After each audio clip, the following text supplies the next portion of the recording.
Welcome to Smart Remarks, where government regulation is always bad, unless they're regulating the things that I want regulated.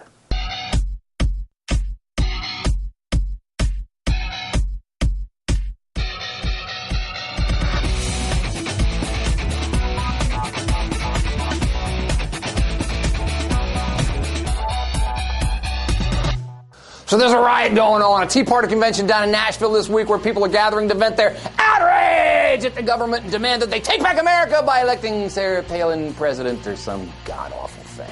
It goes hand in hand with a Gallup poll released this week that shows a full 50% of Americans say that they think government should do less to regulate business. And that's the ethos of our time, right? You know, government is the problem. Let the capitalists run free. Outrage!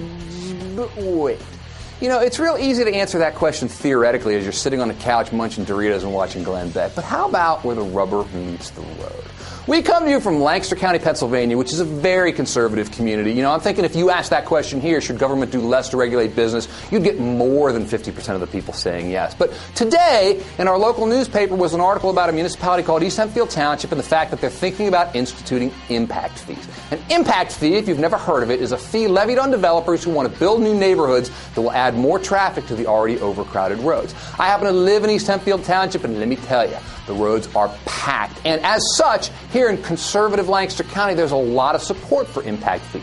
But it even goes beyond that. One guy posting on our newspaper website said, quote, "Stop allowing anyone who wants to build what they want. We don't need or want any more people in our area. Too much development." This sentiment runs high in Lancaster County. Stop it! But who's going to stop it? Government?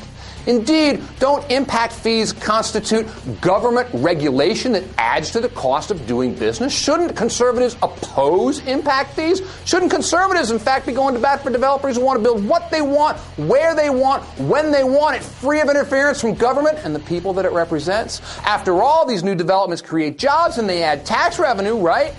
I personally like impact fees, but then I'm being consistent because government regulation, either up here or down here, exists to safeguard the interests of the broader public. But it makes no sense whatsoever to say that government up here must keep its filthy mitts off our virtuous capitalists, but down here, government must protect us from the vultures. It makes no sense. And that's why, incidentally, the Tea Party movement is destined to collapse. Here you have what's necessarily a broad national movement led by the likes of Fox News that has a whole lot to say about what needs to happen up here. But when it comes to what happens down here, a lot of the people who make up that movement have very different ideas itself. That's a movement divided against itself. It can't stand. The rest of America doesn't care about that kind of crap. I agree with you. The rest of America, we are concerned about a 10% unemployment rate, a 17.2% But they want to underemployment know rate. what's true and what isn't. Well, they do. They need to read my book. And when this guy said